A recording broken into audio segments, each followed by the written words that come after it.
The dust was the first thing she'd truly known for 3 days. It was a fine, pale powder the color of bone, and it had worked its way into every part of her existence. It settled in the folds of her white muslin dress, turning the hem a mournful gray. It coated her eyelashes, making them feel heavy each time she blinked. It lined her throat, a constant, gritty thirst that the lukewarm water in the canteen could never truly quench.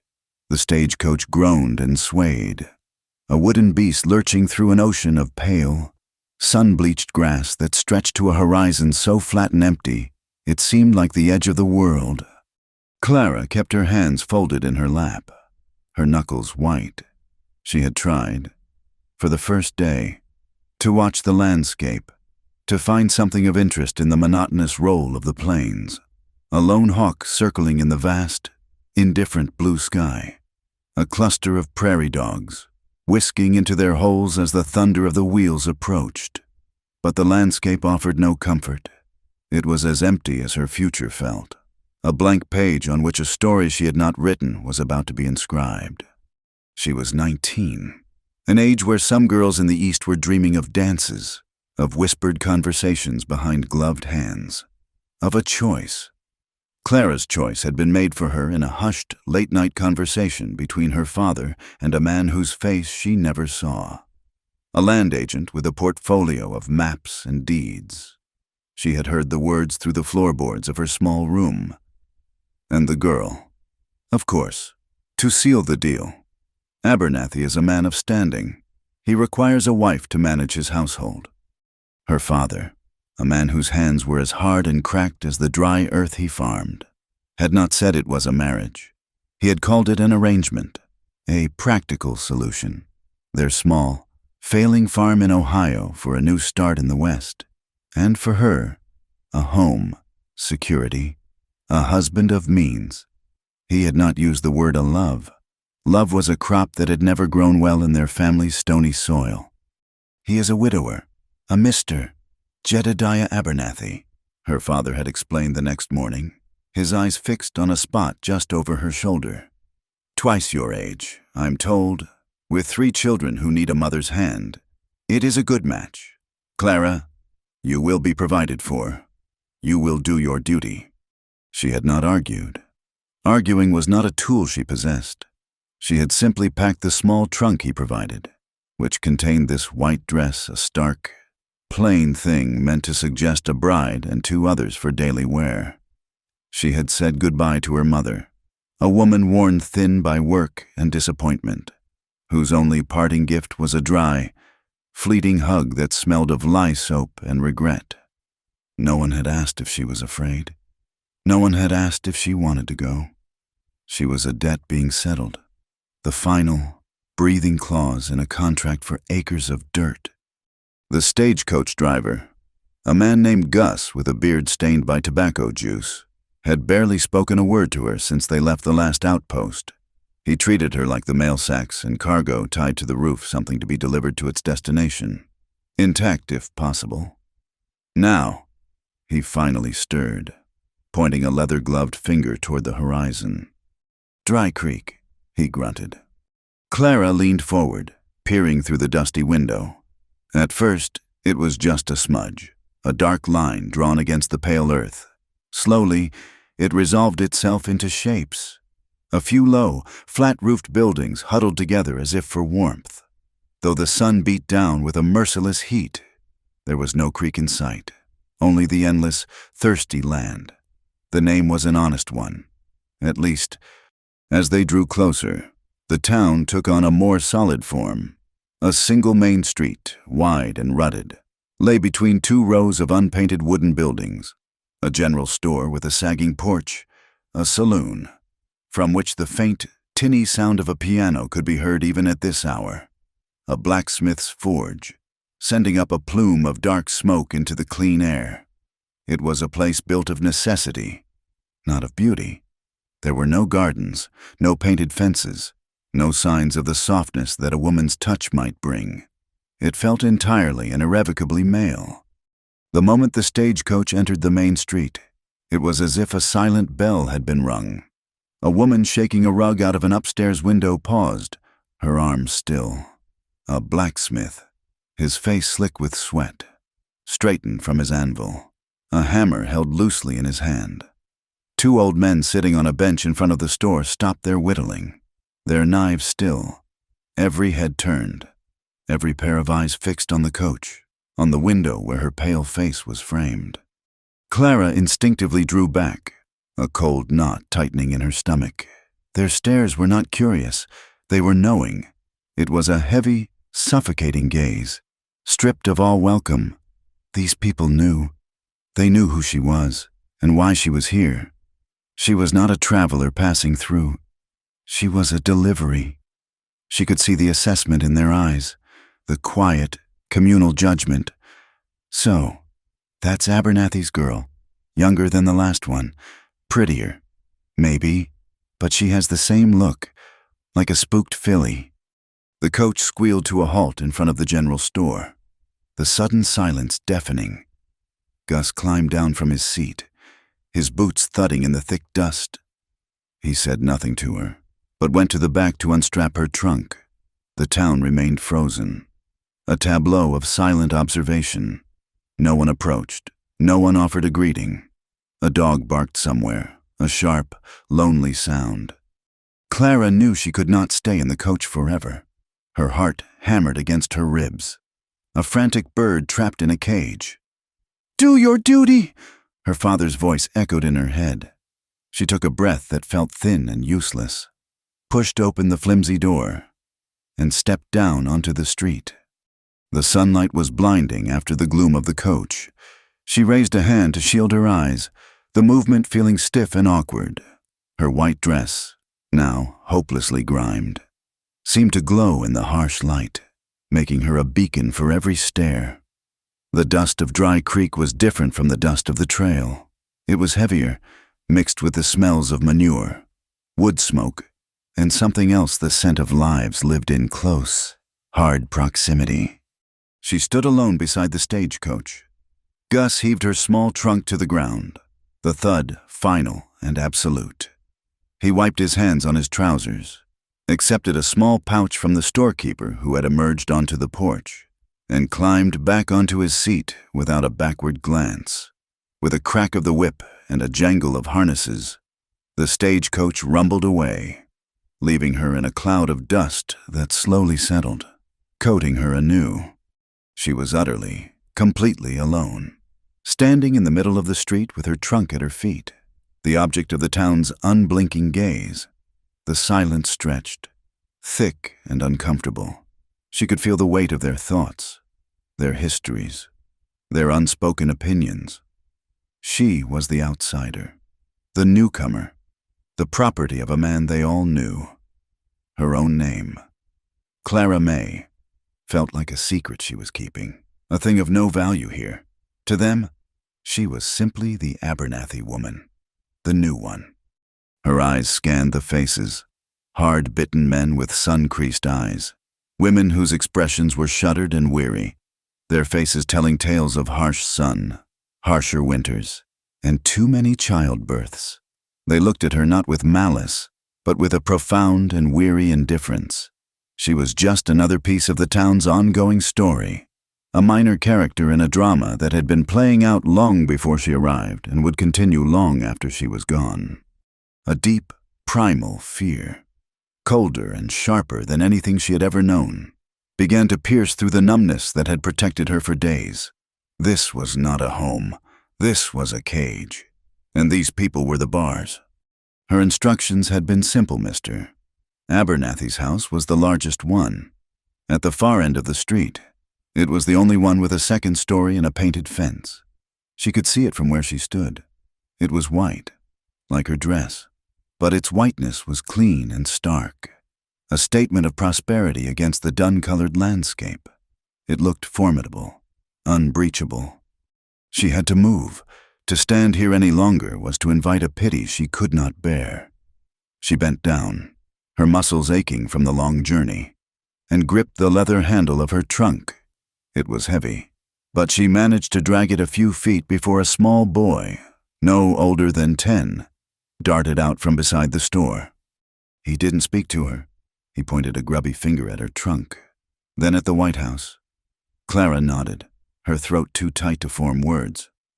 The boy, with the wiry strength of youth, grabbed the other handle, together, in a silence that was more unnerving than any shouted insult. They began to drag the trunk down the length of the street. Every step was an ordeal. The eyes followed her. She kept her own gaze fixed on the ground in front of her, watching her worn boots kick up little puffs of dust. She could hear the murmur of voices as she passed, low and indistinct, like the buzzing of flies. She felt her cheeks burn with a shame she couldn't name. It was the shame of being seen, of being known in this way, without her consent. She was an object of gossip before she had even spoken a word. The walk felt like a mile. When they finally reached the white fence, the boy dropped his handle and simply vanished, scurrying back toward the center of town without a word of goodbye or a request for a coin. He, too, was a part of this silent, watchful community. He had done his part, and now he was gone. Clara stood before the gate. The house loomed over her. It was neat, orderly, and as silent as the rest of the town. The windows were like dark, vacant eyes. This was the house of Jedediah Abernathy, the house of her husband-to-be, the home of his 3 children, her new life. She rested her hand on the latch of the gate, the painted wood smooth and cool beneath her trembling fingers. For a long moment, she could not bring herself to open it. She looked back down the street. The townspeople were still watching. They were waiting to see the transaction completed, waiting for the delivered goods to be taken inside, taking one last ragged breath of the dusty air. Clara pushed the gate open. It swung inward with a soft, well-oiled click. She pulled her trunk inside and closed the gate behind her. The sound of the latch catching was the sound of a door closing on everything she had ever known. She was inside the fence now. She had crossed the line. She walked up the short path to the front door, her shadow trailing long and thin behind her in the afternoon sun, and raised her hand to knock. The house of Jedediah Abernathy was a place of deep, suffocating silence. In the week since Clara had passed through its gate, she had learned that the silence was not one of peace, but of order. It was the rigid, unbending silence of a house without a woman's heart, run instead by a man's exacting will. Mr. Abernathy was a ghost in his own home, a tall, black-clad presence who appeared for meals, issued quiet directives, and then vanished into his study. He had spoken perhaps 100 words to her in total, none of them personal. They were instructions about mealtimes, inquiries about whether her room was satisfactory, and a flat statement that their wedding would take place in 1 month's time. Her days were governed by chores, a silent list of duties overseen by the housekeeper, Mrs. Gable, a woman whose face seemed carved from hardwood. The 3 children were like smaller, more watchful ghosts. The eldest, a boy of 12 named Samuel, regarded her with open suspicion. The 2 younger girls, Sarah and Rose, were shy, spectral creatures who would watch her from doorways with wide, unreadable eyes before scurrying away if she met their gaze. They were their father's children, quiet, contained, and seemingly untouched by joy. Clara was not their mother. She was a disruption, a foreign object placed in their midst, and they treated her as such. She scrubbed floors, kneaded dough, and mended clothes with a methodical numbness that had become her shield. But in this house, she was a prisoner not of walls, but of windows. From them, she could see the vast, open land stretching away from Dry Creek, a promise of space and freedom that was not for her. She belonged to the house, and the house belonged to Mr. Abernathy. On the 8th day, he announced they would be going into town. "We require supplies," he stated, his voice as dry as the creek bed, "and it is time the town saw you on my arm." The word sent a chill through her. It was not an invitation, but a summons. She was to be put on display, the final proof of his successful transaction. She put on one of her simple calico dresses, brushed her hair until it shone, and followed him out to the buggy. He did not help her up. He simply waited for her to be seated before taking the reins. The market was not a formal square, but a sprawling, chaotic space near the livery stable, where folks from the surrounding homesteads gathered to trade. The air was thick with the smell of horsehide, fresh bread, dust, and unwashed bodies. It was a cacophony of sound, the haggling of farmers, the squeal of a pig being weighed, the ring of the blacksmith's hammer, and the lowing of cattle in a nearby pen. After a week in the Abernathy tomb, the sheer vitality of it was a physical shock. "Mr." Abernathy kept a firm hand on her elbow, steering her through the throng. His presence parted the crowds. Men nodded to him with a respect that bordered on fear. "Mr. Abernathy." Women offered tight, thin smiles, their eyes flicking from his stern face to hers, their minds clearly humming with calculation and gossip. Clara kept her gaze down, focusing on the scuffed toes of her boots. She felt like a prize calf being led to auction. Every glance felt like a brand, marking her as his. He was negotiating a price for a barrel of flour when her eyes, desperate for a place to rest, lifted from the ground.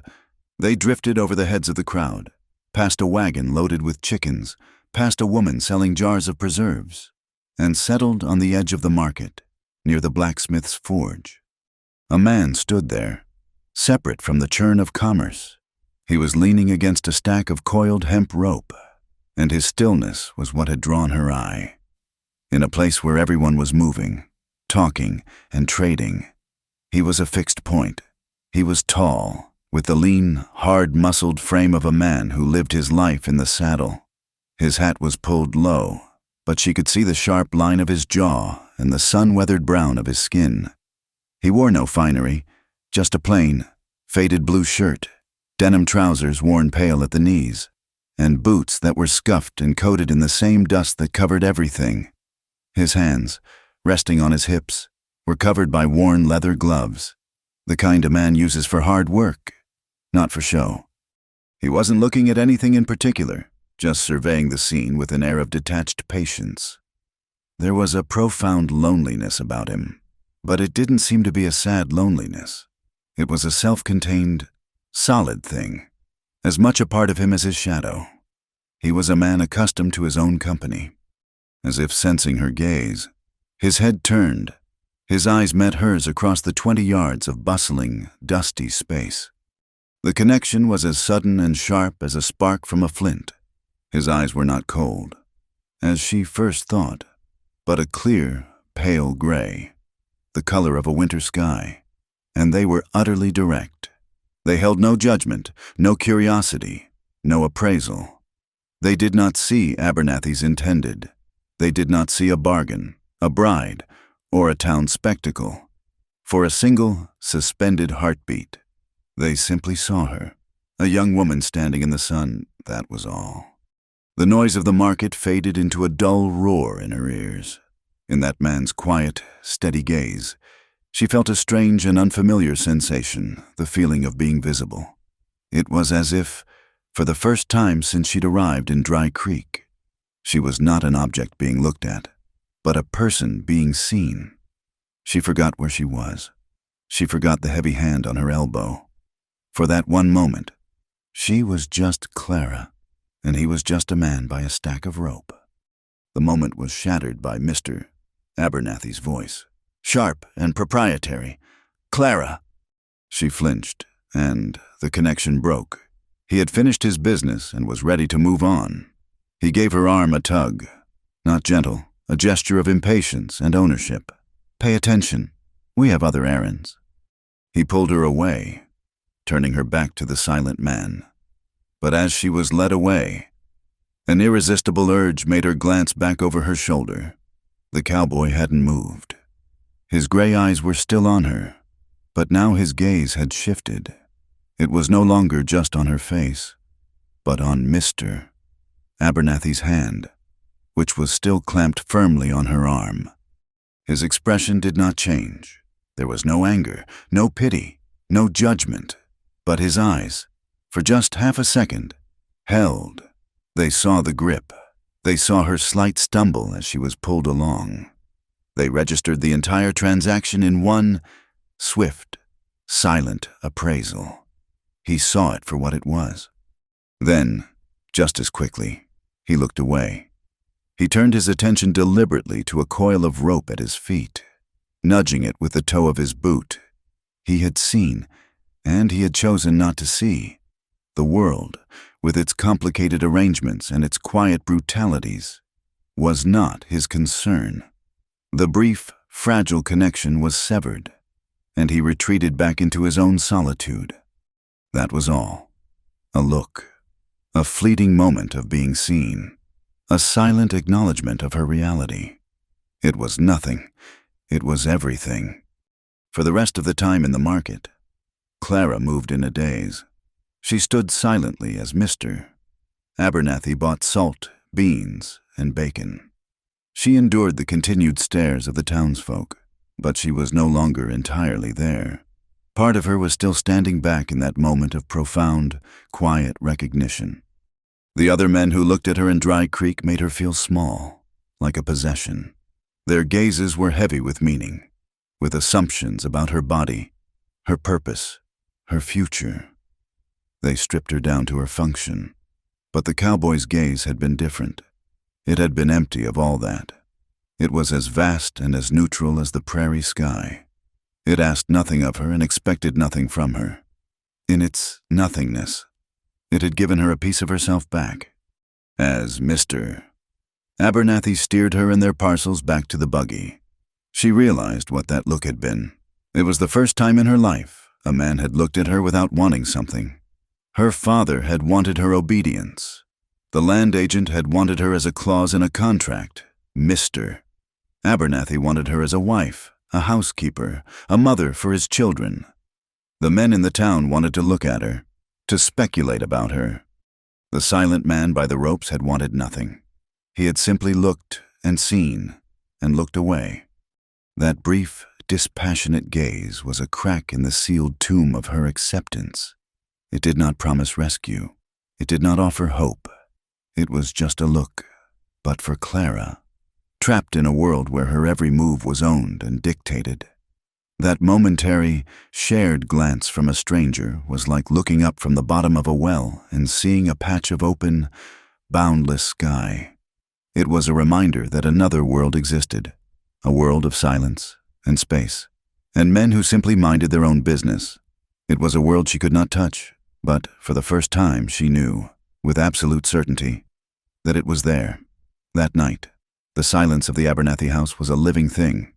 It pressed in on Clara, heavier than any blanket, filled with the ghosts of unspoken words and the certainty of her own impending fate.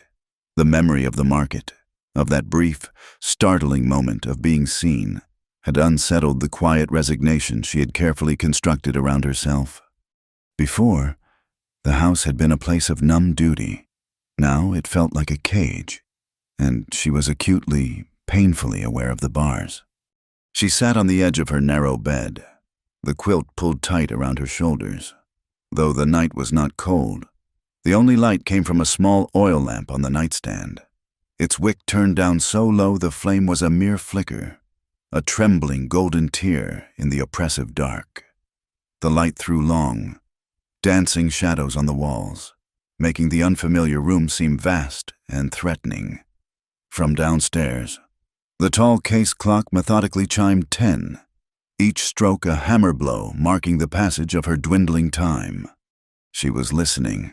Every nerve in her body was strained, focused on the sounds of the house settling, the groan of aging timber, the scuttling of a mouse behind the wall, the sigh of the wind in the eaves.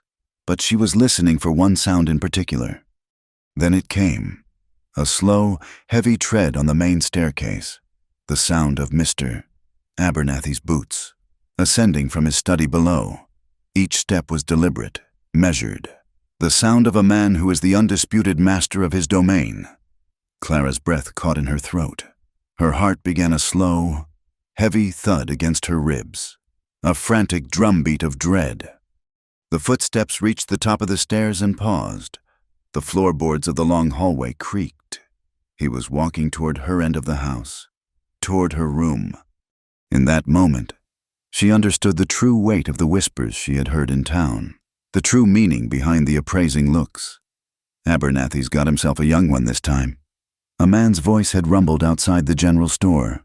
Untouched, they say, it was a thing to be commented upon. A point of public interest, like the quality of a man's livestock or the yield of his fields. She was the town's untouched girl, a title that was not a compliment but a label of value, a guarantee of undamaged goods. It made her feel less like a person and more like a fragile object, carefully preserved and awaiting its new owner.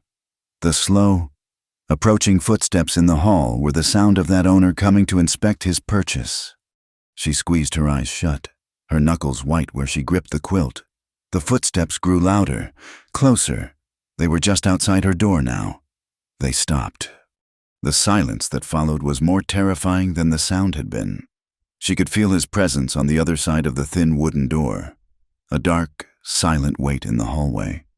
She imagined him standing there, his hand raised to the knob. The seconds stretched into an eternity. She did not breathe. The tiny flame in the lamp wavered, casting her own frightened shadow, huge and distorted, against the wall. Then, with an agonizing creak of wood, the footsteps moved on. They continued past her door, down the hall to the master bedroom at the far end. She heard the soft click of another door closing, and then silence. A long, shuddering breath escaped Clara's lips. It was a sound of pure relief, so ragged it was almost a sob. He had not come for her tonight, but the terror of those few moments lingered, a cold poison in her veins. It was a preview of a night that was coming, a night from which there would be no escape. The wedding was 3 weeks away, 3 weeks and 1 day, and those footsteps would not pass her door. The air in the room was thick, stale, impossible to breathe. She felt a desperate, primal need for the sky, for the night, for anything other than these 4 walls. She slipped off the bed, her bare feet silent on the cold floorboards, and went to the window. The latch was stiff, but she worked it open and pushed the sash upwards. A wave of cool night air washed over her, smelling of dust, dry grass, and the faint, clean scent of distant rain. It was like a drink of cold water after a day of thirst. She leaned on the sill, letting the breeze dry the sheen of cold sweat on her forehead, and looked out. The moon was nearly full, a polished silver disk in a sea of ink-black sky, and it bathed the yard in a pale, ethereal light. The world outside the house seemed peaceful, vast, and blessedly indifferent. Her gaze fell upon the outbuildings, the large, dark shape of the main barn, the smaller stables, and the corral, and then she saw him. Down by the stables, a figure was moving with a quiet, unhurried grace. It was the man from the market, the cowboy. Even in the monochrome of moonlight, she recognized the lean set of his shoulders, the easy way he moved. A jolt, sharp and startling, went through her.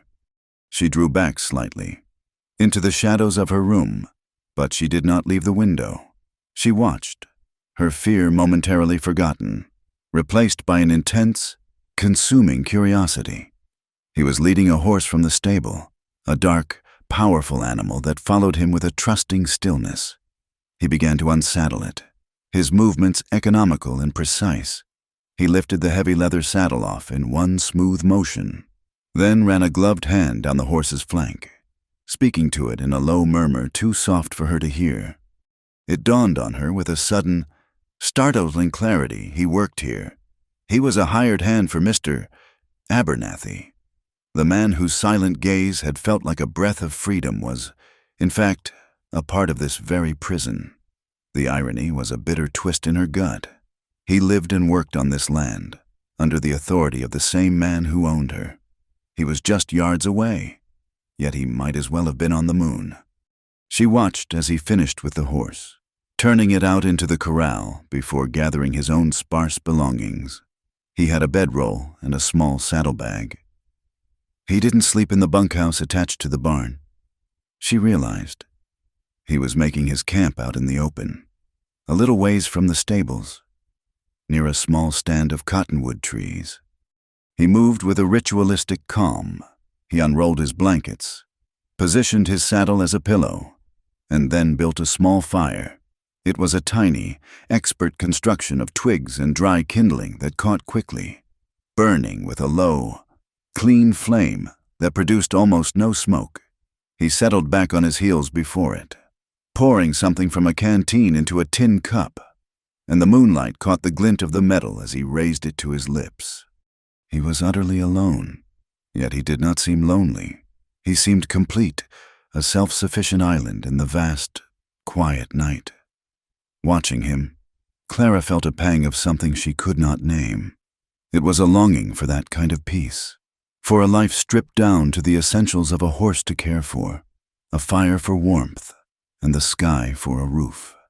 She must have made a sound, a faint sigh or a shifting of her weight, because he suddenly went still.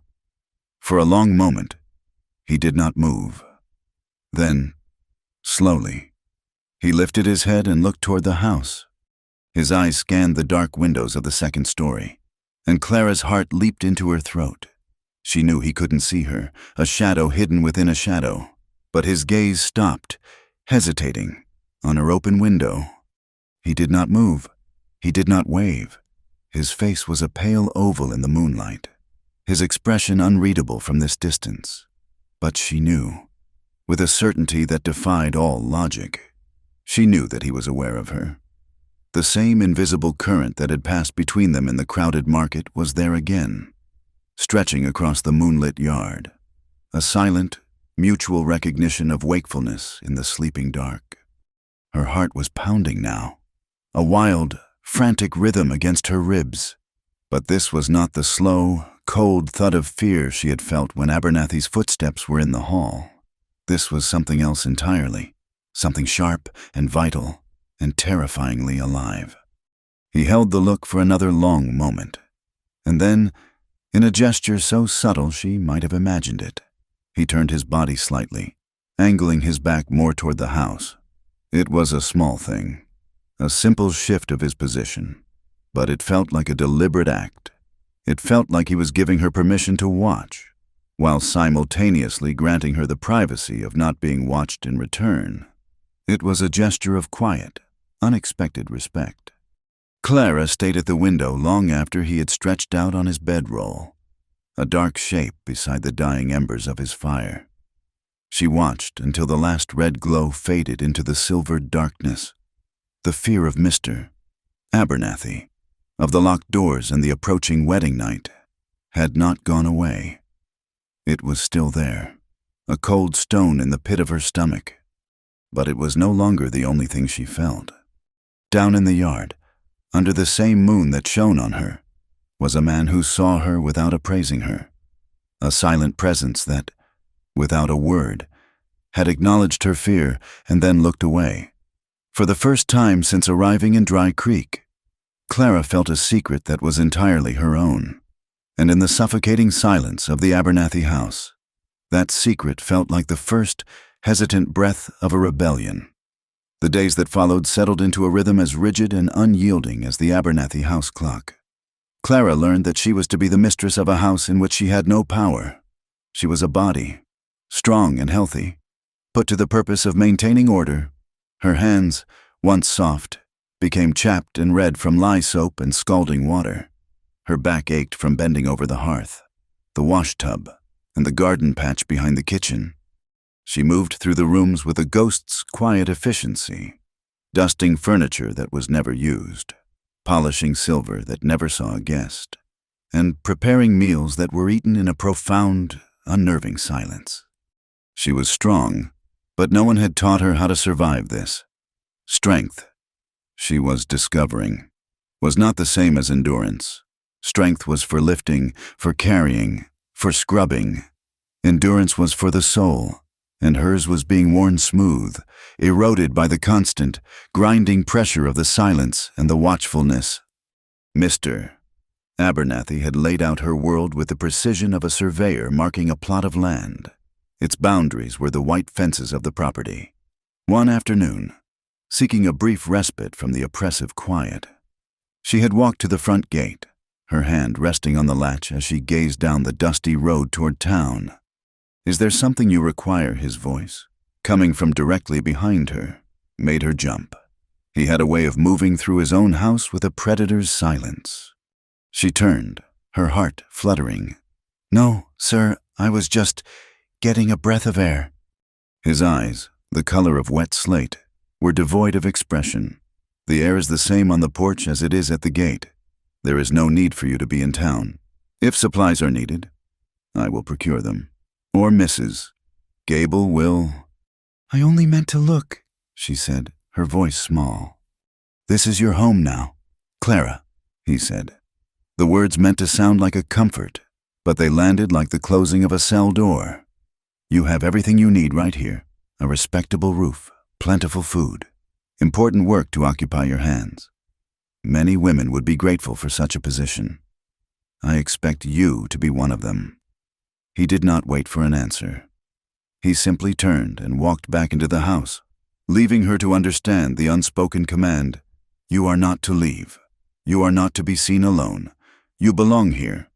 Gratitude was the price of her cage. The children remained distant satellites, orbiting the cold sun of their father. Samuel, the eldest, would watch her with a boy's sharp, critical eye.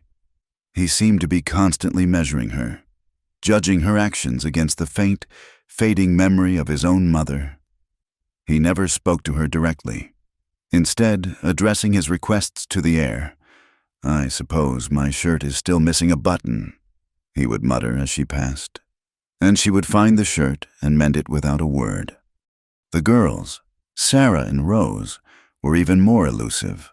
They were like two small mice, whispering to each other in corners, their dolls the only recipients of their confidence. They would watch Clara from a distance as she worked, their expressions a mixture of fear and a deep, unnerving curiosity. She was the new fixture in the house, a piece of furniture that breathed. Sometimes she would try to smile at them, a hesitant, hopeful gesture, but they would only shrink away, clutching each other's hands before scurrying off to the safety of their room. They had been taught that the world was a place of stern duty, and Clara, with her soft voice and sad eyes, was an anomaly they did not know how to approach. Her only escape was in the small, necessary journeys that took her out of the house and into the yard, fetching water from the well, gathering eggs from the stifling, dusty heat of the henhouse, hanging laundry on the line, where the sheets would snap and billow in the relentless wind, a brief, beautiful illusion of flight. It was during these excursions that she would see him. Silas. She had learned his name from a passing comment Mr. Abernathy made to the housekeeper. He was the ranch hand, responsible for the horses and any work that required a strong back and a quiet disposition. He was as silent and self-contained as the landscape itself. He moved about the barn and the corral with a fluid, unhurried competence, his actions speaking a language more eloquent than words. She never spoke to him. He never spoke to her. The invisible but rigid hierarchy of the Abernathy homestead made such an interaction impossible. She was the future Mrs. Abernathy. He was the hired help. And yet, his presence was a strange and secret comfort. He was the one other person in her world who seemed to exist outside the suffocating orbit of the main house, while she was trapped within its silence. He carried his own silence with him, an armor of solitude that the world could not seem to penetrate. Sometimes, their paths would cross at a distance. As she was drawing water from the well, she would see him in the corral, working with a young colt, his voice a low, encouraging murmur that the wind carried away. As she weeded the garden, she would hear the rhythmic ring of his hammer as he repaired a fence post on the far side of the property. These small awarenesses were like markers in her long, featureless days.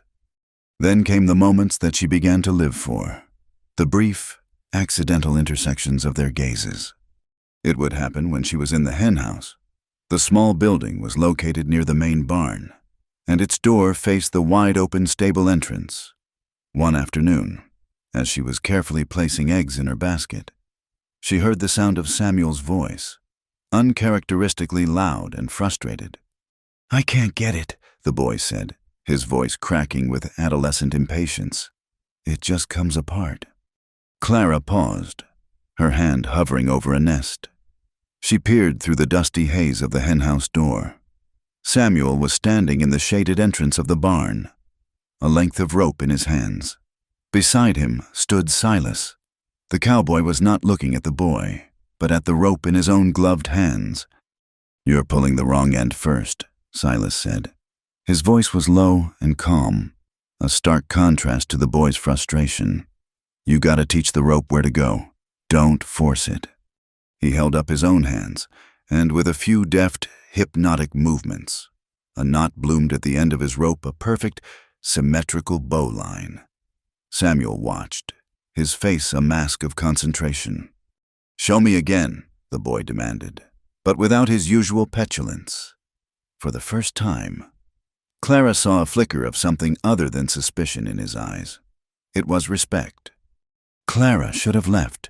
She had her eggs. Her task was complete. To linger was to be caught watching, to be found idle. But she was rooted to the spot, hidden in the shadows of the henhouse, watching this quiet, patient lesson unfold. She saw Silas pass the rope to Samuel, his large, gloved hand briefly guiding the boy's smaller ones, showing him the turn and the loop. He was teaching the boy something real, something useful, something that had nothing to do with the cold ledgers and silent dinners that defined life in his father's house. As Samuel fumbled with the knot again, his brow furrowed in concentration, Silas's gaze lifted. It was not a sudden movement. It was a slow, deliberate scan of the yard, the kind of reflexive check for anything out of place that was second nature to a man who lived by his awareness. His eyes passed over the well, the corral, the laundry line, and then they found the shadowed doorway of the henhouse. They found her. It lasted no more than 2 seconds. A heartbeat, a breath. His gray eyes met hers, and the world stopped. There was no surprise in his look, no question. It was the same quiet, direct gaze from the market. He saw her there, hiding in the shadows, and he simply acknowledged it. In his eyes, she was not the future mistress of the house spying on the help. She was not a transgressor. She was just there, and he was there. And for that infinitesimal space of time, they were the only two real people in a world of ghosts. Then, just as quickly, his attention returned to the boy. He did not smile. He did not nod. He gave no sign that could be misinterpreted by anyone else. He simply broke the contact and focused back on his task. "See there," he said to Samuel, his voice unchanged. "You've almost got it." Clara's own breath came out in a rush. She felt dizzy, as if she had been holding it for an eternity. She quickly gathered the last of the eggs, her hands trembling so badly she was afraid she would break one. She slipped out of the henhouse and hurried back toward the kitchen, her head down, her heart hammering against her ribs. It was nothing, a glance, a shared second of existence across a dusty yard. But it was enough. It was a fragile thread of connection in her profound isolation. His look had not offered her pity or promised her rescue. It had offered her something far more valuable, a moment of reality. It was a silent testament that she was not invisible, that her life, however constrained, was being witnessed by someone who expected nothing from her. Those 2 seconds were a pocket of air, in the suffocating water-deep pressure of her life, in a world where every eye that looked at her was measuring her worth or testing her fortitude. Those 2 seconds from the silent man in the barn were enough to draw a breath, and to keep breathing until the next time. The weeks leading up to the wedding tightened around Clara like a noose. The date was now a week away, a dark mountain on the horizon she was being forced to march toward. Mr. Abernathy's presence in the house grew heavier, his observation of her more constant. His gaze would follow her as she worked, and it was a gaze of impatient ownership. The look of a man counting down the days until he could claim his property. The fragile peace Clara had found in the stolen glances across the yard was eroding under a rising tide of dread. The evening it happened. A storm was gathering in the distance. The air was thick and heavy, and the silence in the dining room felt electric. After the meal, the children were dismissed, and Clara began to clear the plates. "Leave them, Mr." Abernathy said. His voice was flat, but it held a new and unsettling undertone. "Mrs. Gable can see to them in the morning. Come with me." He did not wait for her to reply, but walked toward his study. Clara's hands froze over a stack of plates. A cold, metallic fear washed through her. She had never been summoned to his study before. It was his private domain, a place of ledgers and business, a room she was not permitted to enter. She followed him on legs that felt unsteady, her heart a frantic, trapped bird against her ribs. He did not light the main lamp, leaving the room in deep shadow, illuminated only by a sliver of moonlight from the window. He stood by his desk, a tall, dark silhouette. He did not ask her to sit. "In 7 days, you will be my wife. Clara," he began, his voice a low rumble. "You will be the mistress of this house and the mother of my children. These are your duties. You understand them." "Yes, sir," she whispered, her eyes fixed on the floor. "The ceremony is a formality," he continued, taking a step toward her. "A piece of paper and a few words spoken for the benefit of the town.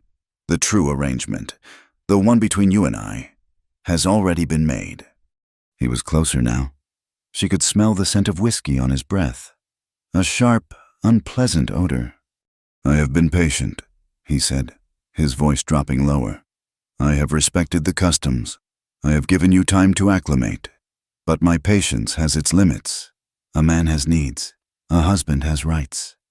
He reached out and took her arm.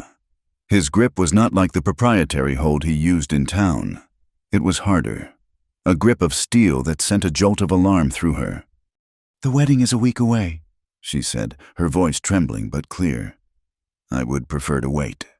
A humorless smile touched his lips, a brief, predatory flash of teeth in the gloom. "Preference is a luxury you do not have. You are here to fulfill your obligations. Let us begin tonight." He began to pull her, not with the abrupt tug of the marketplace, but with a slow, inexorable force, drawing her toward the hallway, toward the stairs. Panic, sharp and blinding, clawed its way up her throat. This was it, the moment she had been dreading. The nightmare she had pushed to the back of her mind was here. "No," she said, the word a gasp. She planted her feet, trying to pull back. "Please, I ask you to wait." His face hardened, the thin veneer of civility cracking. "Ask, you are in no position to ask for anything. You will do as you are told." "No," she said again, louder this time, her voice shaking with a defiance that came from a place of pure animal terror. She wrenched her arm, trying to break his grip. His control shattered. The mask of the respectable, patient widower fell away, revealing the cold, brutal autocrat beneath. His hand, the one that wasn't holding her, came up with shocking speed. The sound of it connecting with her cheek was a crack like splitting wood, sharp and loud in the silent house. Her head snapped to the side, a universe of white. Blinding light exploded behind her eyes. She stumbled backward, tripping over her own feet, and fell to the floor, her hip striking the hard wood with a sickening thud. For a moment, she was utterly disoriented. A high-pitched ringing filled her ears. The side of her face was numb. Then it began to burn, a spreading, agonizing fire under her skin. She could taste the coppery tang of blood in her mouth where her teeth had cut the inside of her cheek. She looked up at him from the floor. He stood over her, breathing heavily, his hand still raised slightly. In the dim moonlight, his face was a mask of cold fury. He looked down at her, not with regret, but with the detached anger of a master whose tool had malfunctioned. "Do not defy me again." "Clara," he said, his voice dangerously quiet. He lowered his hand and straightened his waistcoat with a sharp tug. "Consider this your final lesson in gratitude. Go to your room. We will speak no more of it tonight." He turned and walked away, his footsteps heavy and measured on the floorboards, leaving her crumpled on the floor in the dark. Clara did not move for a long time. She lay there, listening to the frantic pounding of her own heart, feeling the fiery throb of her cheek.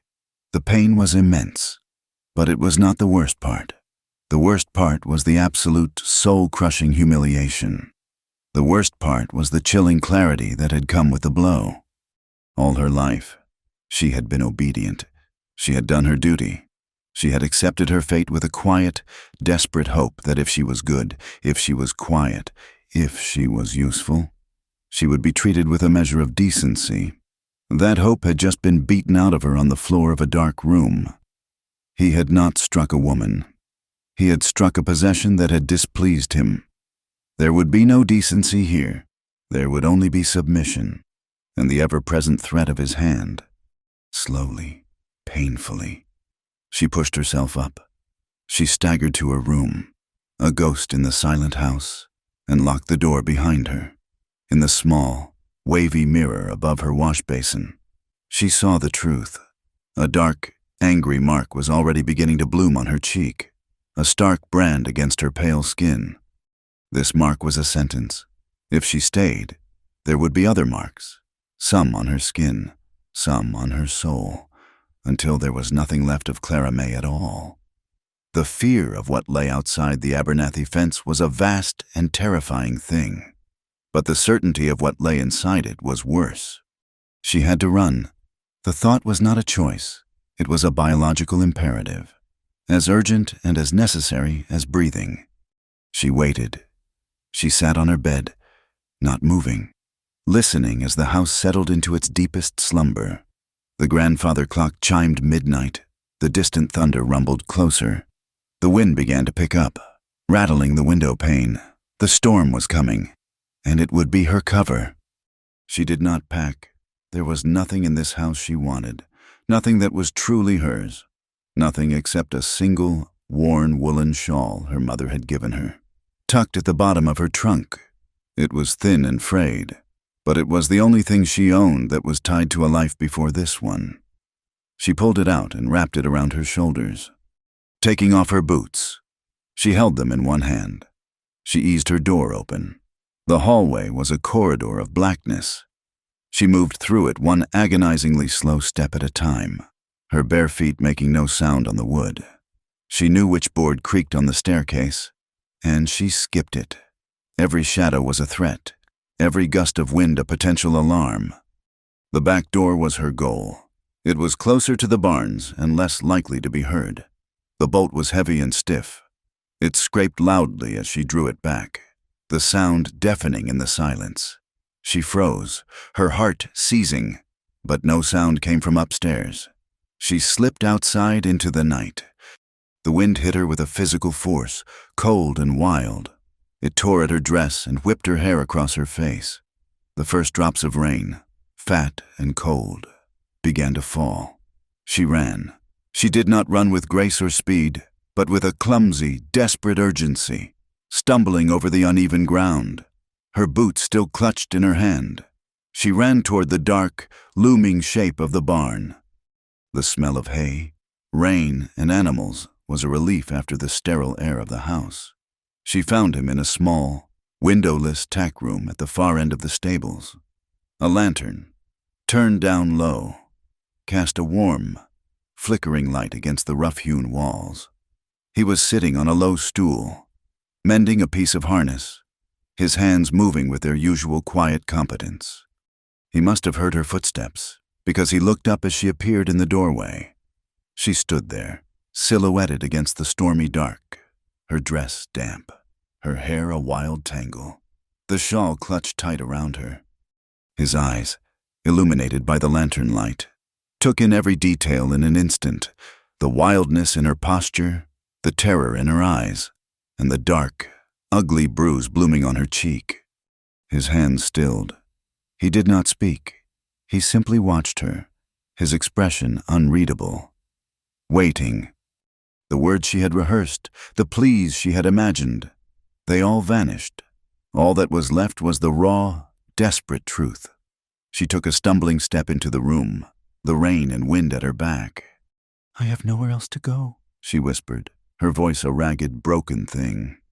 Silas looked at her for a long moment. His gaze was steady, taking in her tear-streaked face, the brutal mark on her skin. He looked past her, out into the raging dark from which she had just fled. He did not offer words of comfort. He did not make a promise.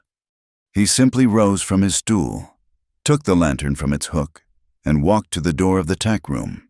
He held it open wider and stepped aside, clearing the path for her to enter. It was not a question. It was an answer. It was an invitation offered in a silence that was more profound, more binding, and more welcome than any word ever could be. With a sob of relief that she could no longer contain, Clara stumbled out of the storm and into the small, safe circle of his lantern light. He did not speak. In the small, lantern-lit tack room, with the storm raging outside, Silas moved with a purpose that required no words. He handed Clara a dry horse blanket to wrap around her trembling shoulders, his eyes briefly noting the dark, ugly mark on her cheek before looking away, granting her the dignity of not being stared at. While she huddled on the stool, he moved out into the main stable, his steps sure and quiet. She heard the soft nicker of horses, the jingle of a bridle, the low, calming murmur of his voice as he worked. He was not panicked. He was not rushed. He was simply acting. The decisiveness of it was a strange comfort. It anchored her in the swirling chaos of her terror and pain. She had thrown herself at the mercy of a near stranger, a man of profound silence, and his response was not to question or console, but to prepare, in a world that had only ever offered her words of duty and obligation. His silent action was the most reassuring language she had ever known. He returned, leading 2 saddled horses. He handed her the reins of a gentle-looking mare. "Can you ride?" he asked. It was the first full sentence he had ever spoken to her. His voice was a low baritone, rough around the edges like unpolished stone. "Yes," she whispered, her voice hoarse. "Good. Stay close behind me. The storm will cover our tracks." He led the way out into the deluge. The rain was a solid, driving sheet of water that soaked through her dress in seconds, plastering it to her skin. The wind howled, a wild, mournful sound that swallowed the noise of their departure. Silas swung up onto his horse, a dark shape against the churning sky, and with a slight nod to her, he urged the animal forward, away from the barn, away from the pristine white house that stood like a tombstone in the dark, and into the vast, unknown wilderness. The ride was a blur of misery and adrenaline. Clara clung to the saddle horn, her body aching, her cheek throbbing with a fiery, constant pain. She bent low against the mare's neck, letting the animal follow the steady, confident shadow of the horse in front of her. They did not take the main road. Silas guided them through open fields, across a shallow, rushing creek, and then upward, into the rolling hills that rose into the mountains west of Dry Creek. The darkness was absolute, but he moved through it as if he could see the paths written on the land itself. She did not know how long they rode, an hour, 2. Time had dissolved into the rhythm of the horse's gait and the relentless drumming of the rain, just as she felt her strength give out, the chilling exhaustion making her grip feel weak and clumsy. Silas reined in his horse. They were in a thick stand of pine, the trees offering some small shelter from the storm. Ahead, barely visible, was a low, dark shape, a cabin. It was little more than a hunter's shack, tucked into a fold of the mountainside so well it seemed to have grown there. It was made of rough-hewn logs, with a low, sloping roof and a single stone chimney. It looked as solitary and as weathered as the man who led her to it. He dismounted and took the reins from her numb fingers, his touch brief and impersonal, before leading the horses to a small lean-to at the side of the cabin. Inside, The cabin was one small room, and it was as Spartan as she had imagined. A narrow cot was pushed against one wall. A rough-hewn table and 2 stools stood in the center, and a large stone fireplace dominated the far wall. There were no curtains on the single window, no rug on the packed earth floor. It was a place of pure function, the shelter of a man who needed nothing more than a roof and a fire. Silas moved with the same quiet efficiency she'd seen in the barn. He lit a lantern, and then set to building a fire, his hands sure and quick as he arranged the kindling and logs he kept in a dry box near the hearth. Soon, a small, cheerful fire was crackling, pushing back the damp chill and filling the small space with a flickering, golden light. He did not speak to her. He moved to a small cupboard, took out a tin plate, and placed a piece of jerky and a hard biscuit on it, setting it on the table. He then filled a dipper with water from a bucket and brought it to her. When she reached for it with a trembling hand, he paused. He looked at her face, truly looked at it in the firelight, and his expression, for the first time, softened into something she could not quite read. He set the dipper down, went to his saddlebags, and pulled out a clean strip of linen. He wet it with water from the bucket and held it out to her. "For your face," he said, his voice quiet. She took the cloth, her fingers brushing his. His skin was calloused and warm. She pressed the cool, damp linen to her bruised cheek and flinched. A sharp, hissing intake of breath. The sting was a fierce reminder, and despite her best efforts, a tear escaped her eye and traced a hot path down her other cheek. She turned away from him, ashamed of the weakness, of the evidence of her own humiliation. He pretended not to notice. He went back to the fire, staring into the flames, giving her the space to compose herself. He was a man who understood the currency of silence, who knew when to look and, more importantly, when to look away. They sat that way for a long time, in a silence broken only by the crackle of the fire and the drumming of the rain on the roof. Clara ate the biscuit, the dry crumbs a balm in her empty stomach. The warmth of the fire slowly seeped into her bones, chasing away the deep, trembling chill. The tack room, the storm, the desperate ride, it all seemed a lifetime away, here in this small, isolated cabin. The world was reduced to the 2 of them and the firelight dancing between them. The safety of it, the sheer, unexpected grace of it, finally broke through the dam of her control. "He bought me," she said, her voice so low it was almost lost in the hiss of the flames. Silas did not turn his head, but she knew he was listening. His stillness was a form of attention more intense than any direct gaze. "My father," she continued, the words coming out in a slow, halting trickle, as if she were pulling them one by one from a deep, painful well. His farm was failing. A man came, an agent. He made an offer on our land, a good one, but there was a condition. Mr. Abernathy was part of the deal. He needed a wife. And my father, he had a daughter." She looked down at her hands, twisting the damp edge of the horse blanket in her lap. "They never called it a sale. They called it an arrangement, a good match. But I knew what it was. I was the final payment on a piece of land." She took a shaky breath, the firelight blurring through the fresh tears welling in her eyes. "And the town, they knew it too. They would look at me, whisper about me. They called me the town's virgin. It was my name, not Clara. It was my price tag. It was how they knew I was worth what he'd paid, that I was new, unused." The word came out with a shudder of self-loathing.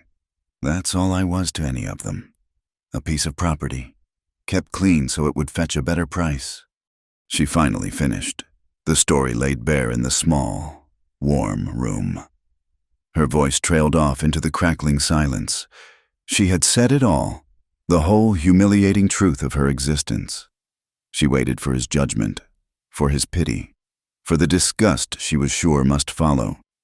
Silas was silent for a very long time. He continued to stare into the fire, his profile carved by the flickering light. He seemed to be weighing her words, letting them settle in the quiet space between them. When he finally spoke, his voice was low and steady, stripped of all emotion except a profound, unshakable certainty. "You have the right to choose," he said, turning his head to look at her at last. "Not to be chosen." The words struck her with the force of a physical blow. They were so simple, so direct, yet they contained a truth so foreign to her it was like a language she had never heard. Choose. The word itself was a revelation. Her life had been a series of assignments, of duties, of things she had to do. The idea of choosing, of her own will being the primary force, was an impossible, breathtaking concept. She shook her head, a small, helpless gesture. "No one has ever asked me that," she whispered, the words, an admission of a lifetime of powerlessness. He held her gaze, his own eyes clear and steady in the firelight. The distance between them, the few feet of rough-hewn floor, felt charged with a sudden, palpable energy. The world contracted to this single moment, this single question that hung, unspoken, in the air. "Then I'm asking now," Silas said, his voice quiet but resonant in the small cabin. He did not look away. He did not soften the intensity of his gaze. "Do you choose me?" The question hung in the small cabin for 2 days, a living presence. "Do you choose me?" Silas had not asked it again. He had given her the words, and now he gave her the silence in which to hold them. He treated her with a quiet, distant respect that was more comforting than any physical touch. They fell into a Spartan rhythm, a partnership of survival that existed entirely outside the question he had asked. They gathered firewood together, checked the simple snares he had set for rabbits, and drank coffee boiled over the open fire, all in a quiet, shared space. In that silence, Clara watched him. She saw the way he moved through the woods, with a hunter's quiet grace, his senses attuned to every rustle of leaves and shift in the wind. She saw the gentleness in his calloused hands as he rebandaged a sprained leg on his horse. She saw him stand on the ridge at sunset, a solitary, still figure looking out over the vast expanse of the world, a man who was a part of the wilderness, not a conqueror of it. He was a world away from the grasping, possessive ambition of Jedediah Abernathy. She did not know how to answer him because she did not know what it meant to choose. Her life had been a river, and she had been a piece of driftwood carried along by its current. To choose was to fight that current, to strike out for a shore of her own making. The thought was as terrifying as it was exhilarating. On the morning of the 3rd day, the world ended. It began with a sound that did not belong, not the chatter of a squirrel or the cry of a hawk, but the sharp, metallic click of a horseshoe on stone, somewhere down the wooded slope. Silas, who had been splitting firewood, went absolutely still. His axe remained buried in the chopping block. His head was cocked, his body a study in rigid attention. Every line of his being had transformed from a calm woodsman to a wary animal. He looked at Clara, who was standing by the cabin door, and his eyes were flat and hard. "Inside," he said, his voice a low command. "Now." She didn't question him. She scurried into the cabin, her heart beginning a frantic, panicked beat.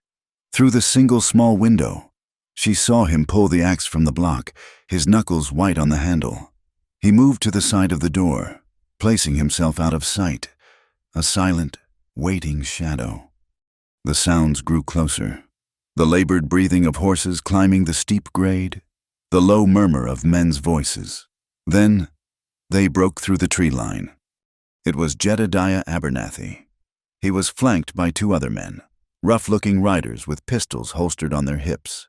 They were not lawmen. They were the kind of men who could be hired for any task, as long as the coin was good.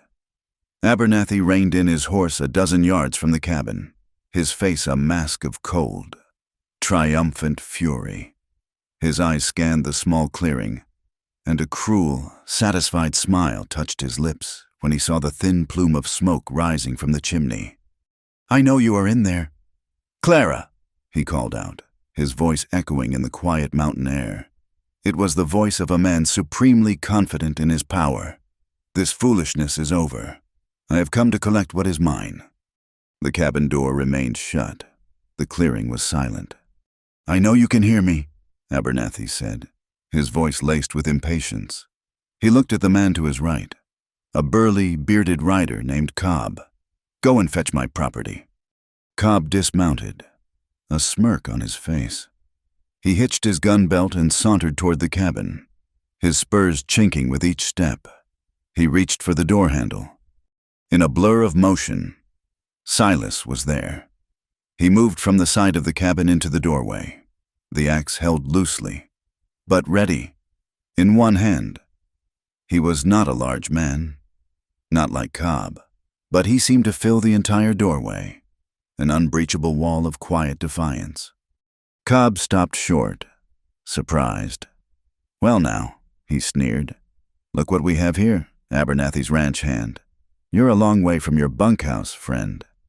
She's not going with you, Silas said. His voice was calm, but it carried a deadly weight. Abernathy's face contorted with rage.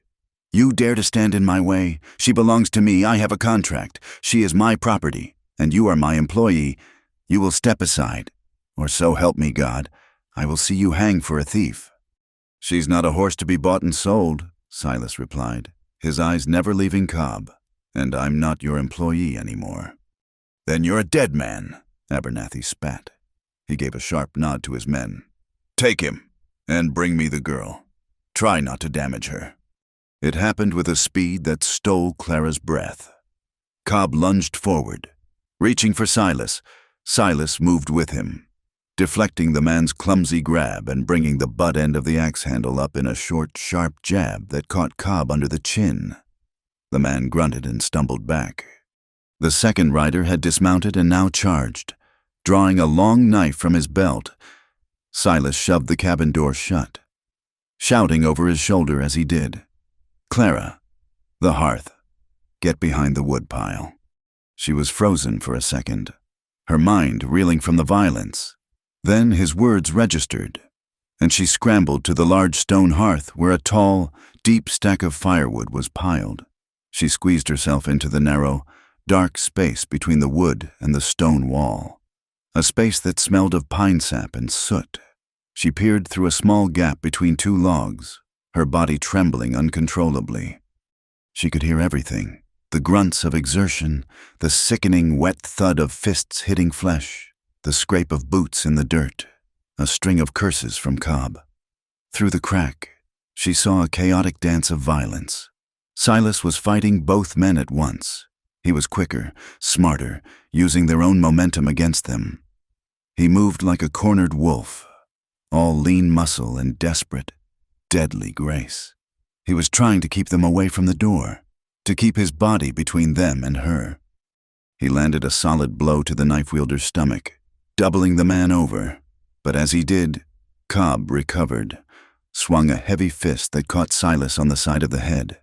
Silas staggered, a grunt of pain forced from his lips. They were on him then, 2 against 1. They were not trying to be clean. They were trying to be brutal. They punched and kicked, forcing him back against the rough log wall of the cabin. But he would not go down.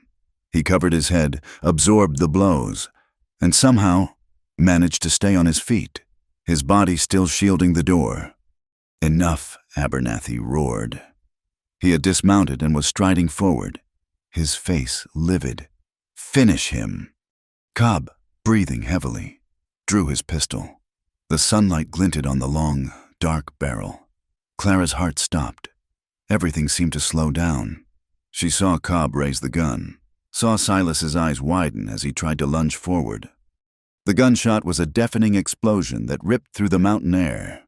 Silas cried out, a sharp, ragged sound of pure agony. He stumbled back, his left shoulder jerking as if struck by an invisible hammer.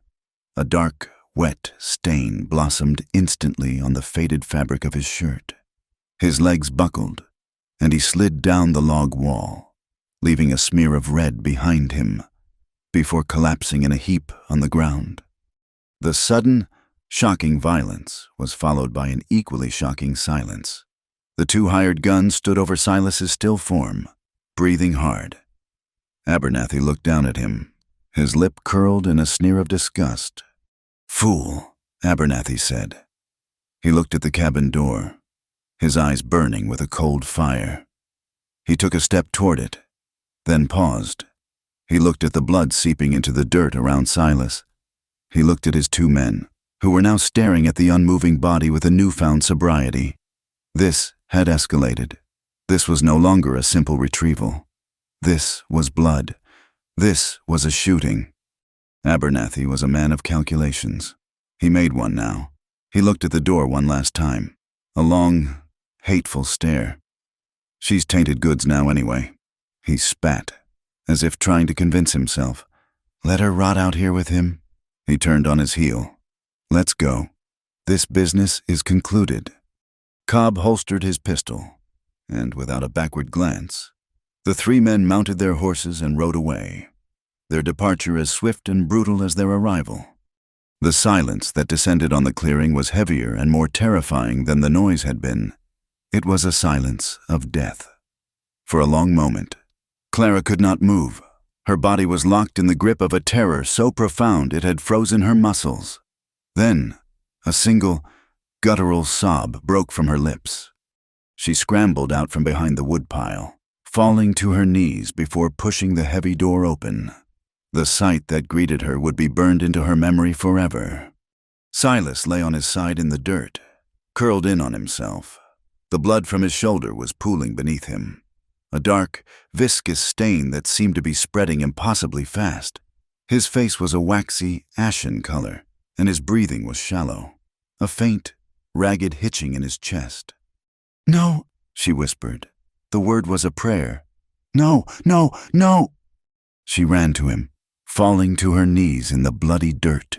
She reached out with a trembling hand and touched his face. His skin was cold and clammy. "Silas," she pleaded. He did not respond. His eyes were closed. A scream tore itself from her throat, a raw, animal sound of pure anguish and terror that echoed off the silent trees. She threw herself over him, gathering him into her arms, heedless of the blood that soaked into her dress. She pressed her face against his chest, trying to feel the faint, faltering beat of his heart. "You can't die," she sobbed, her words a frantic, desperate torrent. The question he had asked her by the fire, her own fearful indecision, it was all a meaningless luxury now. The answer was here, in the blood and the terror and the gaping, agonizing hole that had opened in her chest at the thought of losing him. The answer was the only thing in the world that mattered. She held him tighter, her body shaking with violent, uncontrollable tremors. "You can't die," she repeated, her voice breaking. "I choose you. Do you hear me? I choose you. I've chosen—" Her declaration, "I've chosen," was not a whisper of romance spoken in the quiet of a firelit cabin. It was a fierce, desperate cry hurled against the finality of death. In the bloody aftermath of the fight, the choice was no longer a terrifying question of will, but a simple, brutal fact of existence. To choose him was to choose to fight for his life.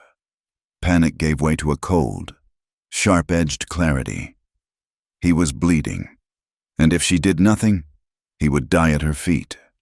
The bullet had gone clean through the fleshy part of his shoulder, high up near his collarbone.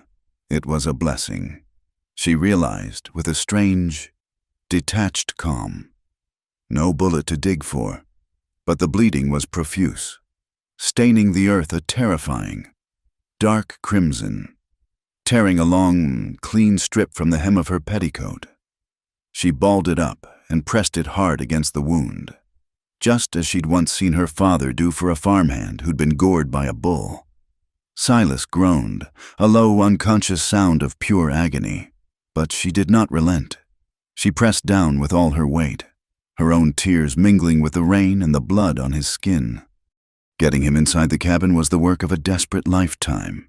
He was not a heavy man, but he was a dead weight of unconscious muscle.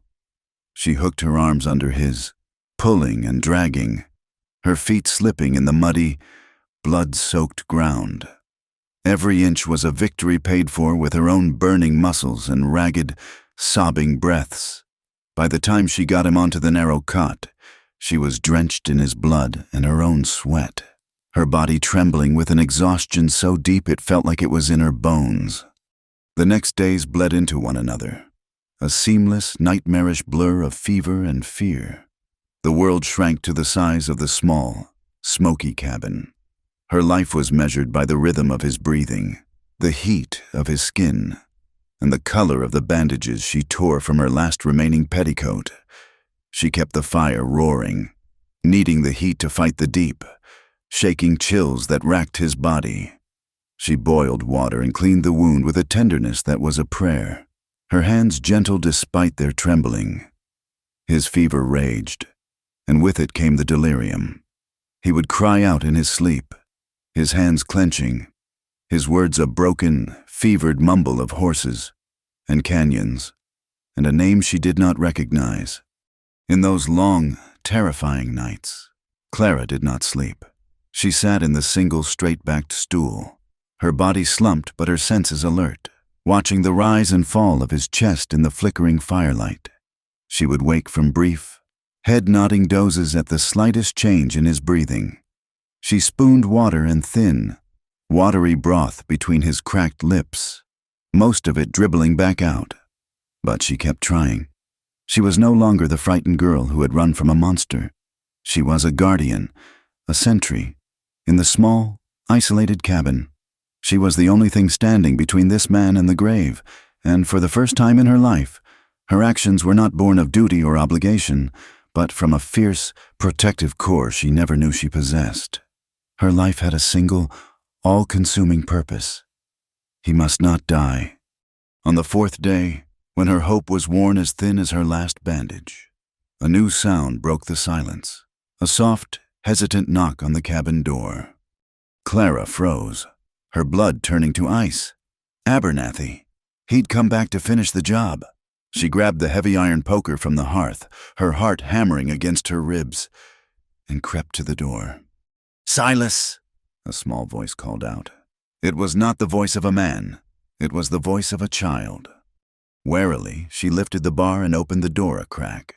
A boy stood there, no older than 10, with a shock of unruly brown hair and wide, hazel eyes.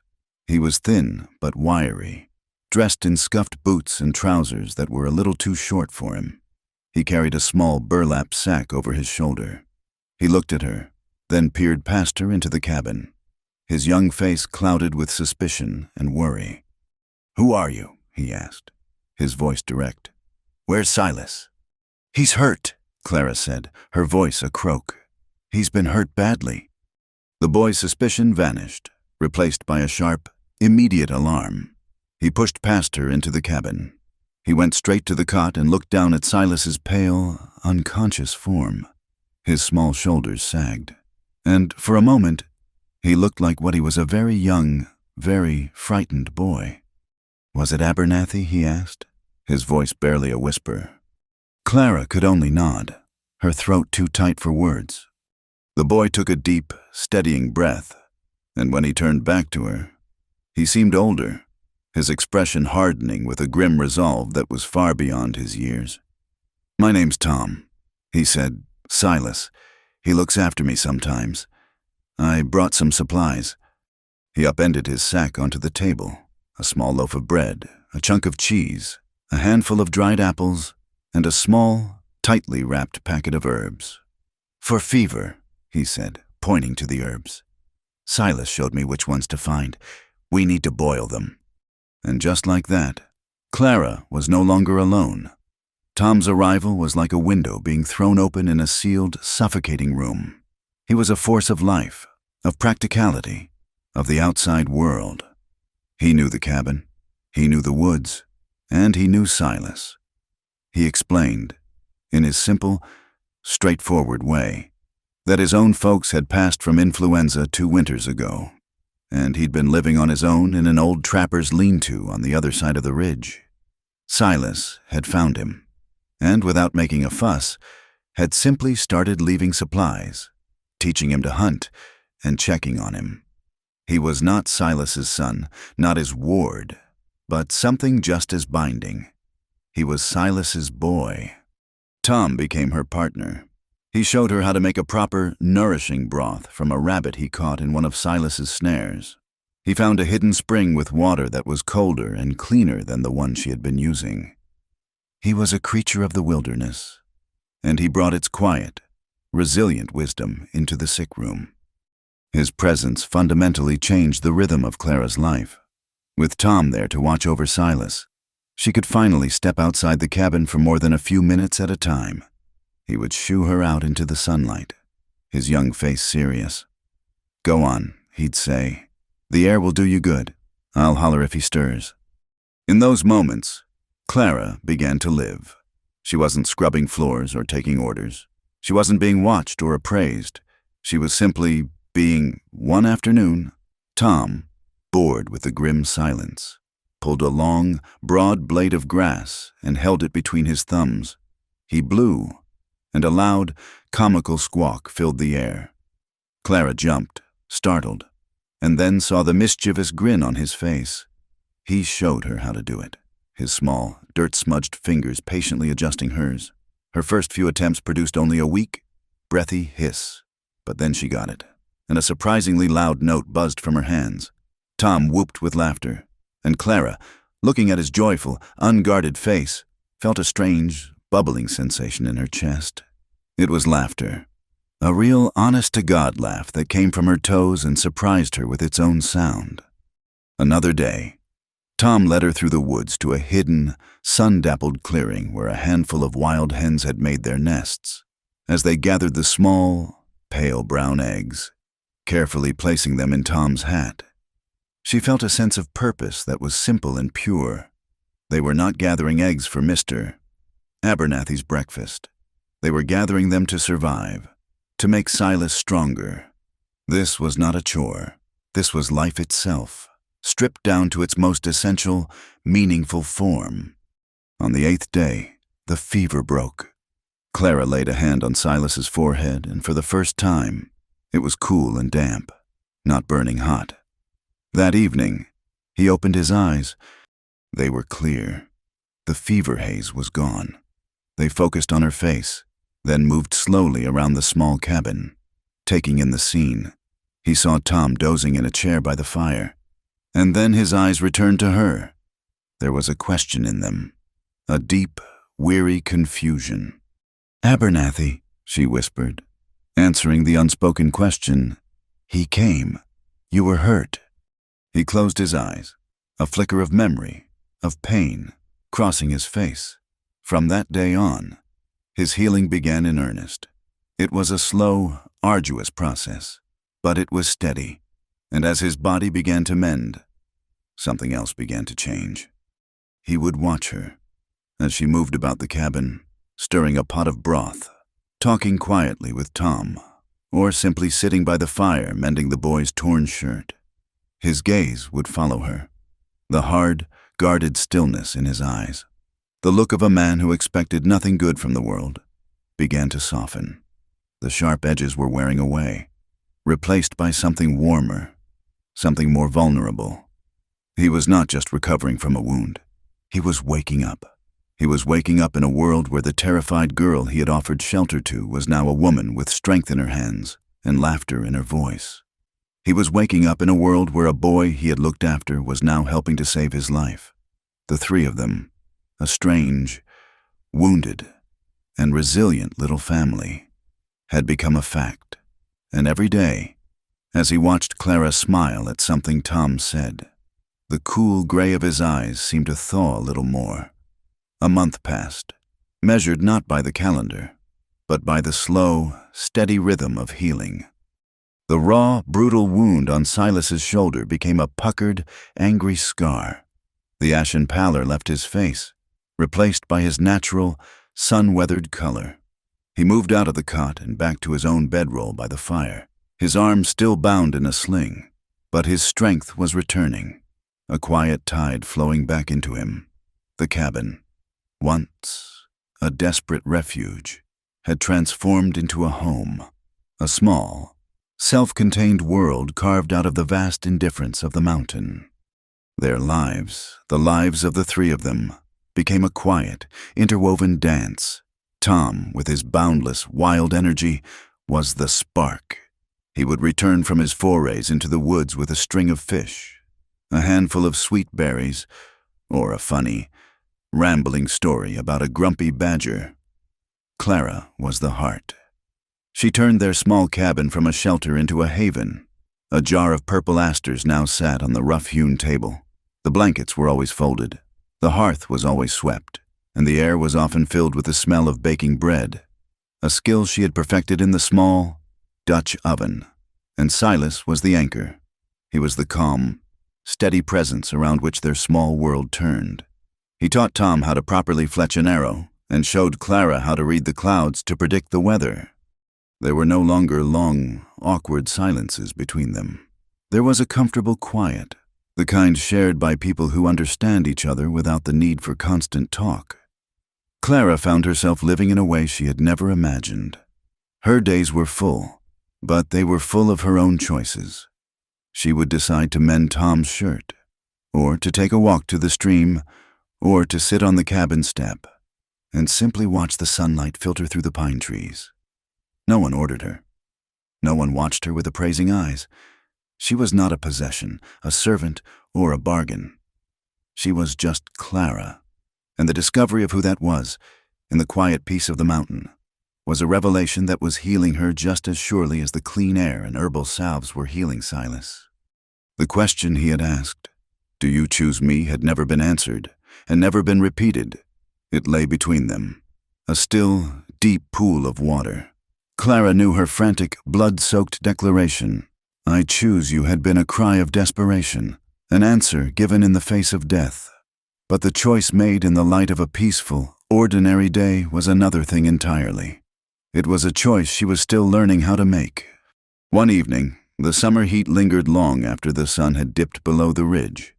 The three of them sat around the table, eating a simple meal of rabbit stew and cornbread. The cabin door was open to the night, and the air was filled with the deafening, hypnotic thrum of cicadas, a sound so constant it had become their new silence. Tom was chattering about a hawk he'd seen that afternoon, his words punctuated by the enthusiastic scraping of his spoon against his bowl. Clara was watching Silas. The firelight played across his face, softening the hard lines around his eyes and jaw. He was listening to Tom, a faint, almost imperceptible smile touching his lips. He looked strong. He looked peaceful. He looked like a man who belonged exactly where he was. And in that moment, watching him, a profound sense of safety and rightness washed over her. This was real. This life, this quiet meal, this strange and wonderful little family. It was real. And she knew she needed to offer him the one piece of truth she had been holding back. Tom finished his story and his stew at the same time, letting out a contented sigh. The conversation lulled, in the quiet, filled only by the roar of the cicadas. Clara put down her spoon.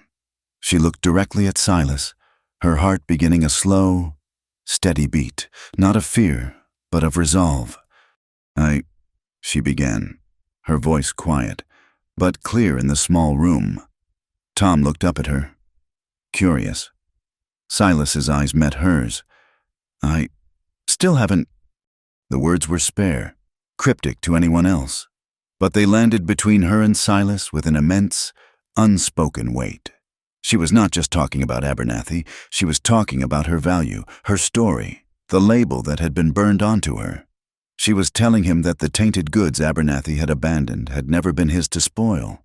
It was a clumsy, fragile offering of her own truth, the final, secret piece of her story.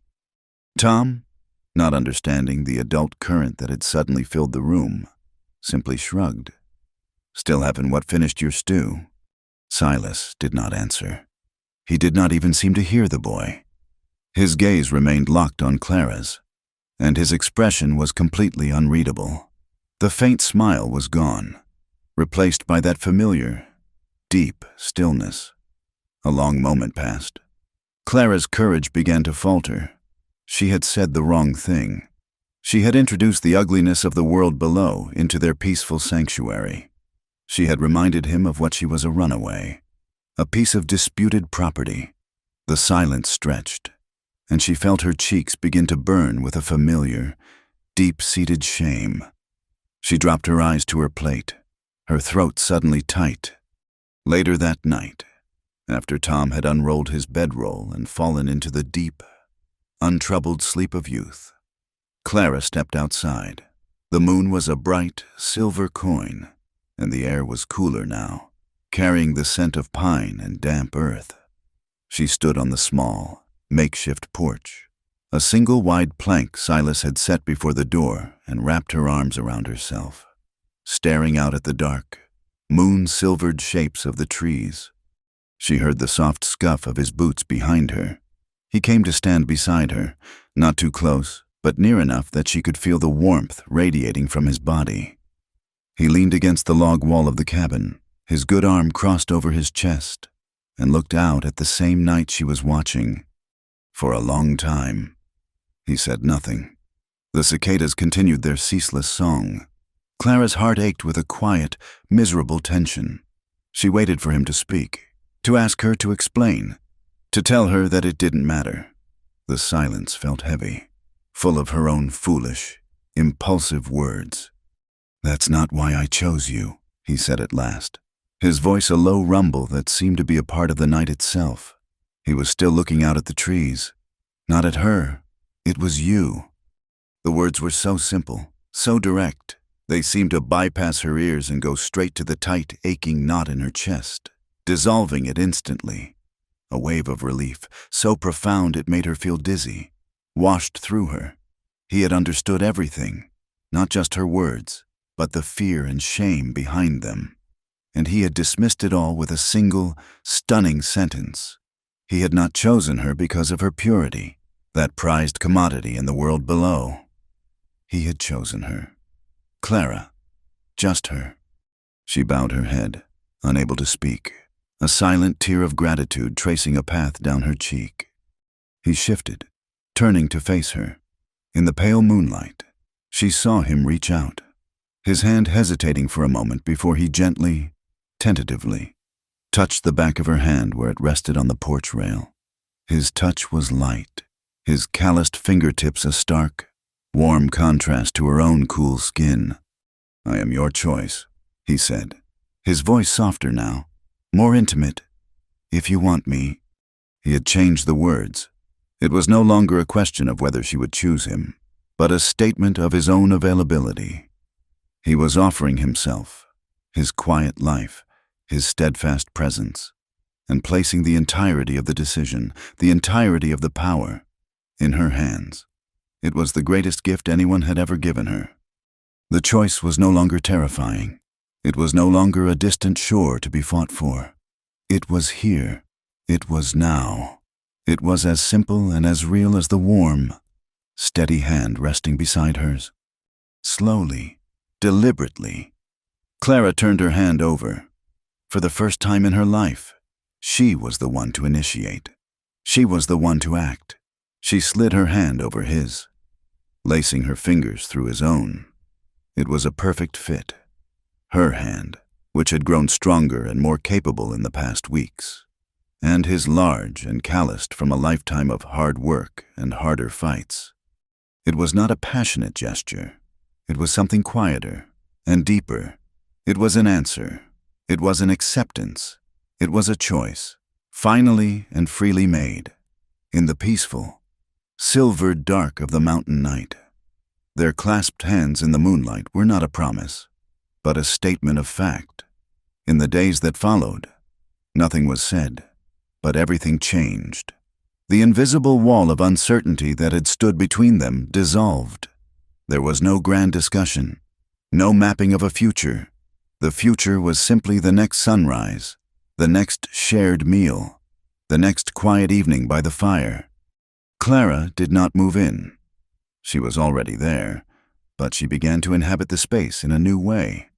She found a small, empty crate and, with a few pieces of scrap wood Silas provided, fashioned a small set of shelves beside the cot. On them, she placed the few things she now considered her own: a smooth, gray stone from the creek bed, a hawk's feather Tom had found for her, and a small pouch of the fragrant herbs he had taught her to identify. It was a small, humble shrine to her new life. She claimed the earth outside the cabin door as her own, too, with a sharpened stick and endless patience. She broke the hard-packed soil and planted a small garden of wild onions, mint, and a few bean seeds Tom had managed to scrounge from a forgotten corner of his sack. She tended it with a fierce, quiet joy. To plant something, to watch it grow, was an act of faith in tomorrow. It was a choice to stay. Silas, in his own silent way, made space for her. He added a second peg by the door for her shawl to hang beside his hat. He built a small, sturdy bench for the porch, a place for her to sit and work in the afternoon sun without having to sit in the dirt. These were not the grand gestures of a suitor. They were the practical, thoughtful actions of a partner. He saw a need, and he filled it. He saw her, and he made her world a little easier. Their life settled into a new kind of peace, a domesticity that was as wild and as natural as the mountains around them. Tom was the joyful, chaotic heart of their small family, his laughter the most common sound in the clearing. He and Clara developed an easy, teasing affection, and Silas would watch them, his arms still healing but his eyes losing the last of their haunted, solitary look. But the mountain was not the whole world. As summer deepened, their supplies began to dwindle. The salt was nearly gone, and Tom was down to his last handful of patched-together arrowheads. A trip to Dry Creek was inevitable. The thought of it sent a sliver of the old, cold fear through Clara's veins. "I can go," Silas said one evening, seeing the look on her face. "You and Tom can stay here." Clara looked at him, then at Tom, who was happily whittling a piece of wood by the fire. She thought of Abernathy, of the town's knowing stares, of the humiliation. Then she thought of the last month. She thought of her garden, of her laughter, of the feel of Silas's hand in hers. That life, the life of the victim, was a ghost. It did not belong to her anymore. "No," she said, her voice quiet but firm. "We'll all go." Silas studied her face for a long moment, and then he gave a single, slow nod. He understood. This was not about salt or arrowheads. This was about closing a door. The day they rode down from the mountain, the air was hot and still. They looked like a strange, wild trio.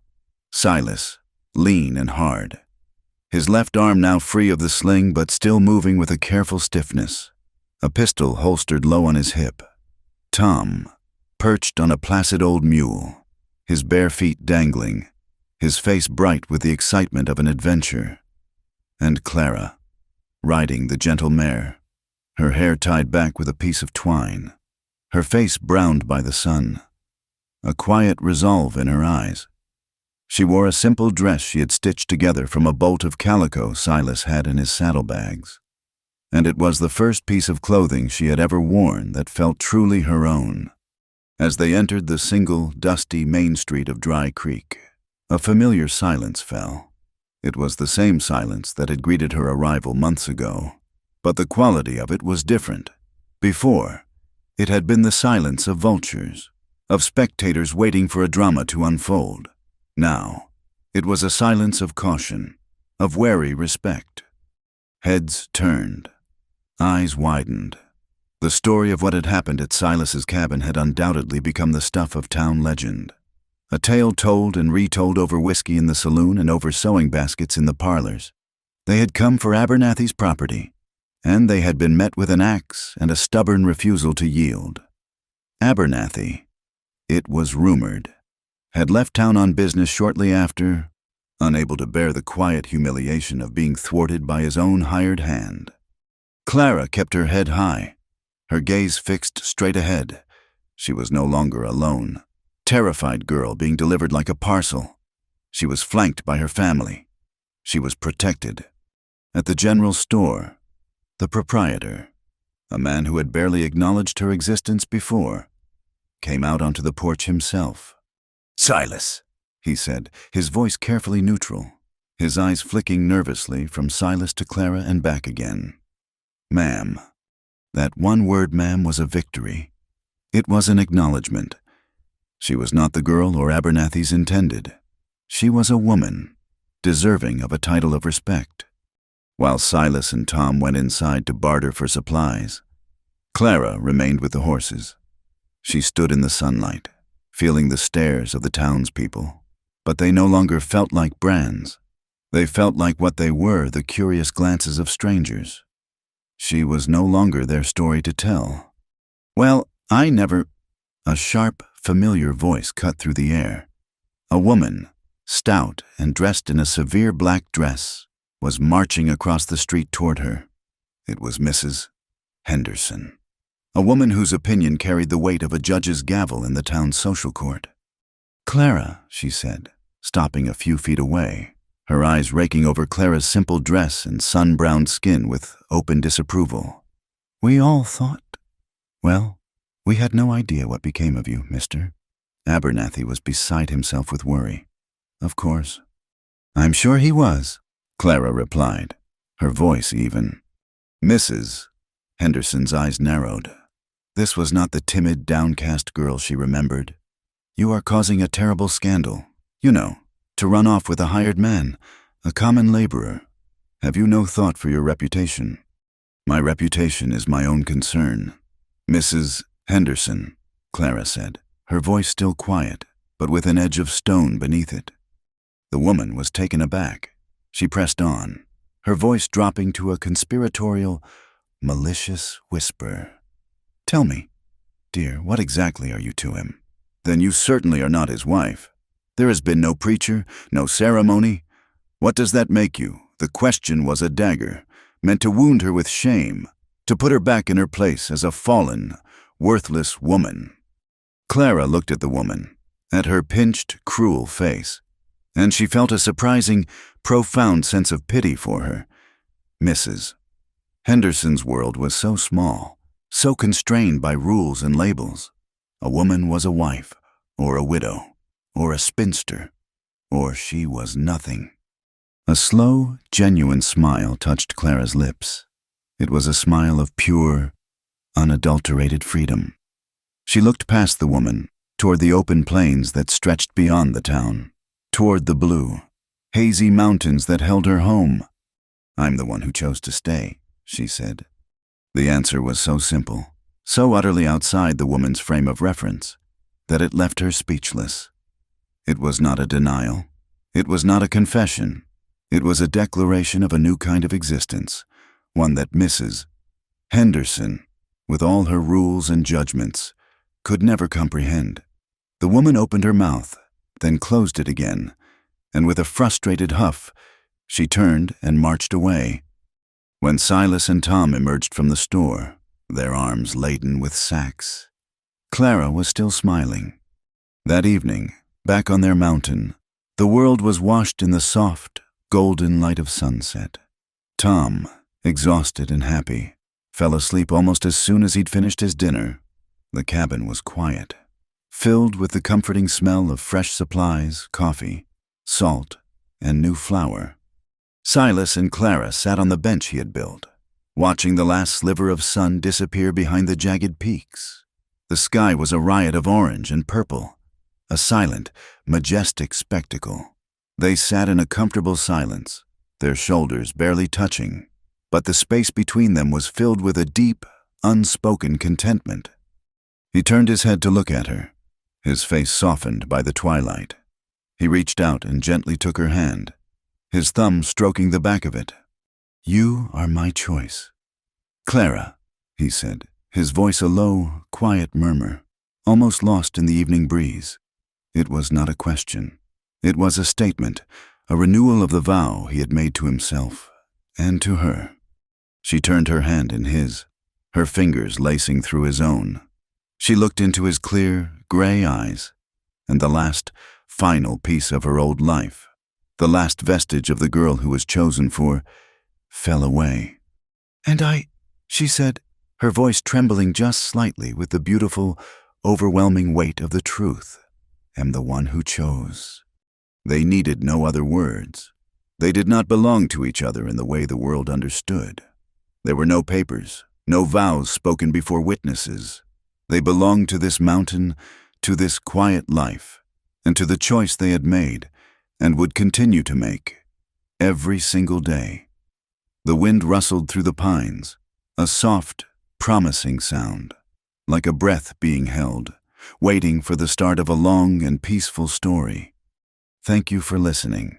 I'm curious to know where in the world you're tuning in from, so please leave a comment below to share your thoughts and connect with fellow fans.